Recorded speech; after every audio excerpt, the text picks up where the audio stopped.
고요한 밤 정막을 깨고 울려 퍼지는 다급한 발소리. 과연 그는 왜 어둠 속을 헤매는 것일까요? 그는 바로 삼국시대 총나라의 명장 강유였습니다. 위나라의 대군에 포위된 차에 절체절명의 위기에 놓여 있었죠. 강유는 뛰어난 지략가였지만 병력의 열세는 극복하기 어려운 현실이었습니다. 그는 깊은 고민에 빠졌습니다. 정면 돌파는 자살 행위와 같았습니다. 하지만 그렇다고 해서 가만히 앉아 죽음을 기다릴 수도 없었죠. 그때 강유의 눈에 들어온 것은 험준한 산길과 깊은 계곡이었습니다. 그는 위험을 감수하고 새로운 작전을 떠올렸습니다. 그 작전은 바로 암도진창, 즉 몰래 진창으로 나아가다였습니다. 겉으로는 다른 길을 택하는 척하며 적을 속이고 실제로는 엉뚱한 곳을 공격하는 것이었죠. 강유는 일부 병력을 이끌고 위나라군의 시선을 끄는 척하며 험한 산길을 따라 우회하기 시작했습니다. 위나라군은 강유가 퇴각하는 것으로 판단하고 추격대를 보냈습니다. 그들은 강유의 뒤를 쫓아 험준한 산길로 들어섰죠. 하지만 강유의 진짜 목적은 다른 곳에 있었습니다. 그는 주력 부대를 이끌고 위나라군의 허점을 찔러 기습 공격을 감행할 계획이었죠.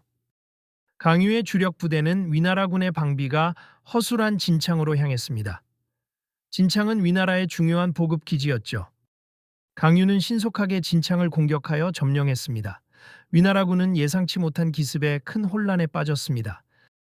진창을 잃은 위나라군은 보급로가 끊기면서 큰 타격을 입었습니다. 강유는 암도진창의 계략으로 위기를 벗어나 승리를 거머쥐었죠. 암도진창은 이처럼 적을 속이고 허를 찔러 승리하는 전략입니다. 겉으로는 다른 행동을 하면서 실제로는 숨겨진 목적을 달성하는 것이죠.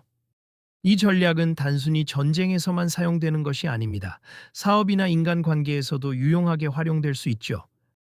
예를 들어 경쟁사보다 먼저 신제품을 출시하기 위해 일부러 잘못된 정보를 흘려 혼란을 주는 것입니다. 또는 협상 과정에서 상대방에게 양보하는 척하면서 실제로는 더 큰 이익을 얻어내는 방법도 있습니다. 하지만 암도진창은 상황을 정확하게 판단하고 치밀한 계획을 세워야 성공할 수 있는 고도의 전략입니다. 섣불리 사용했다가는 오히려 역효과를 불러일으킬 수 있으므로 신중하게 접근해야 합니다. 그렇다면 다시 삼국시대로 돌아가 보겠습니다. 강유는 진창을 점령한 후 위나라군의 다음 움직임을 예측하고 있었습니다. 그는 위나라군이 진창을 되찾기 위해 대규모 방역을 감행할 것이라고 예상했습니다. 강유는 다시 한번 암도진창의 계략을 활용하기로 결심했습니다. 그는 위나라군을 속여 다른 곳으로 유인할 계획이었죠. 강유는 일부 병력을 숨겨두고 나머지 병력은 진창에서 철수하는 척하며 위나라군을 유인했습니다.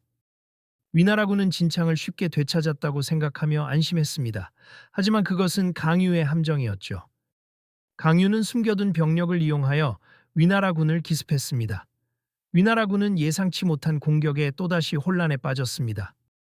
결국 위나라군은 큰 피해를 입고 퇴각할 수밖에 없었습니다. 강유는 암도진창을 2번이나 사용하여 위나라군을 격퇴하는 데 성공했죠. 하지만 놀랍게도 강유의 승리는 여기서 끝나지 않았습니다. 그는 위나라군을 완전히 섬멸하기 위한 마지막 계략을 준비하고 있었죠. 그는 위나라군의 퇴각로를 예측하고 미리 매복 부대를 배치하여 포위망을 구축했습니다. 과연 강유는 마지막 계략으로 위나라군을 완전히 섬멸하고 총나라의 위기를 극복할 수 있을까요? 그 순간 숲속에서 날카로운 함성이 울려 퍼지며 수많은 화살이 쏟아지기 시작했습니다. 위나라군은 갑작스러운 공격에 속수무책으로 무너져 내리기 시작했습니다. 강유의 완벽한 계획이 드디어 결실을 맺는 순간이었죠. 하지만 바로 그때 예상치 못한 변수가 발생했습니다. 위나라군의 지원군이 나타난 것입니다. 강유의 군대는 이미 많은 전투를 치른 탓에 지쳐 있었고 새로운 적의 등장에 전세는 순식간에 역전되기 시작했습니다. 강유는 절망적인 상황 속에서도 침착함을 유지하며 마지막까지 최선을 다해 싸울 것을 결심했습니다. 과연 강유는 위기의 순간을 극복하고 다시 한번 승리를 거머쥘 수 있을까요?